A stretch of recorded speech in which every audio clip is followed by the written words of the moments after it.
not stop working until every hostage is returned to their loved ones. This has been the product of a lot of hard work and weeks of personal engagement.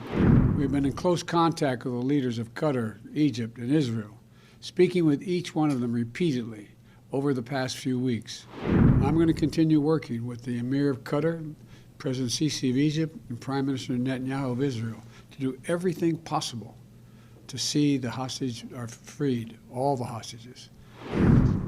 2 days ago, one of our fellow Americans, a little girl named Abigail, who turned 4 years old, she spent her birthday, and at least 50 days before that, held hostage by Hamas.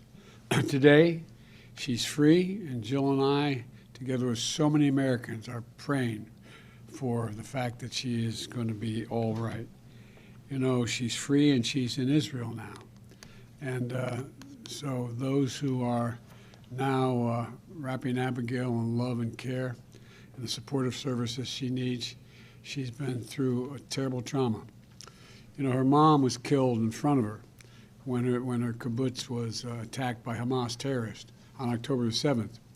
Abigail ran to her dad then, who then was gunned down as well, while using his body to shield little Abigail. She then ran to a neighbor for help, where they were all taken hostage. That entire house of neighbors were taken hostage by Hamas and held for 50 days. What she endured is unthinkable. Abigail was among 13 hostages released today from Gaza under the brokered and sustained, though intensive, U.S. diplomacy. She's now safely in Israel, and we continue to press and expect for additional Americans will be released as well. And we will not stop working until every hostage is returned to their loved ones. As I said when I spoke about this deal on Friday, this has been the product of a lot of hard work and weeks of personal engagement for me and my team.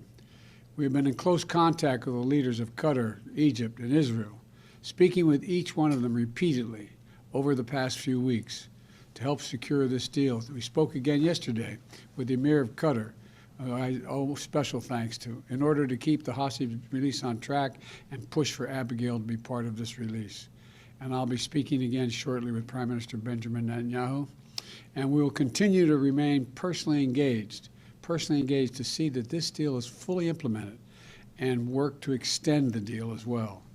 For weeks, I've been advocating a pause in the fighting for two purposes: to increase the assistance getting into the Gaza civilians who need help, and to facilitate release of hostages.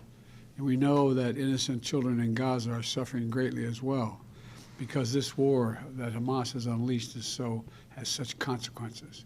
Thousands have been killed, and from the earliest days of this crisis, I've worked closely with President Sisi of Egypt, the Israeli government, King Abdullah of Jordan, and leaders throughout the region to expand the delivery of critical humanitarian assistance to help innocent Palestinians in need who are not part of Hamas. Under this deal, fighting in Gaza has now been paused for 3 days. Over that time, 58 hostages have been released, including the Thai, Filipino, and Russian nationals. Dozens of families have been reunited. And we worked urgently to take advantage of the pause to surge aid into Gaza. We've moved approximately 200 aid trucks into Gaza each day, loaded with food, water, medicine, fuel, and cooking gas. More is needed, but this deal is delivering life-saving results. Critically needed aid is going in, and hostages are coming out. And this deal is structured so that it can be extended, to keep building on these results. That's my goal, that's our goal, to keep this pause going beyond tomorrow so that we can continue to see more hostages come out and surge more humanitarian relief into those in need in Gaza. We've seen this is the day-by-day approach, hour-by-hour process. Nothing is guaranteed, and nothing is being taken for granted. But the proof that this is working and worth pursuing further is in every smile and every grateful tear we see on the faces of those families who are finally getting back together again. The proof is little Abigail. More than 20 other children, 18 years and younger, have been released. They've been released through this deal as well. They've endured a terrible ordeal, and they can now begin the long journey toward healing. And I'm going to continue working with the Emir of Qatar, President Sisi of Egypt and Prime Minister Netanyahu of Israel to do everything possible to see the hostages are freed, all the hostages. I'm grateful for the personal partnership as we pursued this deal from each of those men I just mentioned. And as we've worked together to see all this implemented, and now to try to extend it further. I'll continue working with all our partners to take the hard but necessary steps to build an integrated and more prosperous and more peaceful future in the region.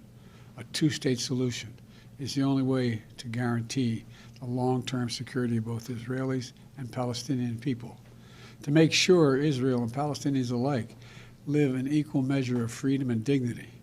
We'll not give up on working toward that goal. So thank you very much.